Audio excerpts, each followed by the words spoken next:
আপনি কি জানেন আপনি প্রতিদিন ভুলভাবে আপনার ফেস ওয়াশ করেন? 70% মানুষ কিন্তু ভুলভাবে তাদের মুখ প্রতিদিন ধুচ্ছে। আজকে আমি আপনাদেরকে বলে দিব কিভাবে সঠিকভাবে আপনি ফেস ওয়াশ দিয়ে আপনার মুখ ধুবেন।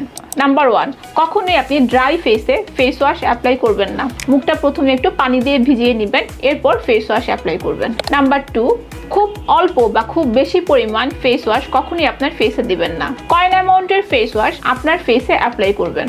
নাম্বার 3, ফেস ওয়াশ কখনোই সরাসরি আপনার ফেসে অ্যাপ্লাই করবেন না। প্রথমে হাতে নিয়ে ফোম তৈরি করে নেবেন, এরপর ফেস ওয়াশ আপনার ফেসে অ্যাপ্লাই করবেন। নাম্বার 4, ফেস ওয়াশ মুখে অ্যাপ্লাই করে সাথে সাথে মুখ ধুয়ে ফেলবেন না। অ্যাটলিস্ট 30 সেকেন্ড ফেস ওয়াশ আপনার ফেসে রাখবেন। এতে ফেস ওয়াশের যে অ্যাক্টিভ ইনগ্রেডিয়েন্ট গুলো আছে সেগুলো প্রপারলি আপনার ফেসে কাজ করবে। নাম্বার 5 এবং মোস্ট ইম্পর্টেন্ট হচ্ছে ফেস ওয়াশ দিয়ে মুখ ধোয়ার পর কখনোই টাওয়াল ঘষে ঘষে আপনার ফেসে মুখ মুছবেন না। সফটলি জেন্টলি টাওয়াল দিয়ে আপনার মুখ মুছবেন। সো আপনি কি মুখ ধোয়ার সময় এই মিস্টেকগুলো কোনো একটি করতেন? তাহলে অবশ্যই কমেন্টে জানাবেন।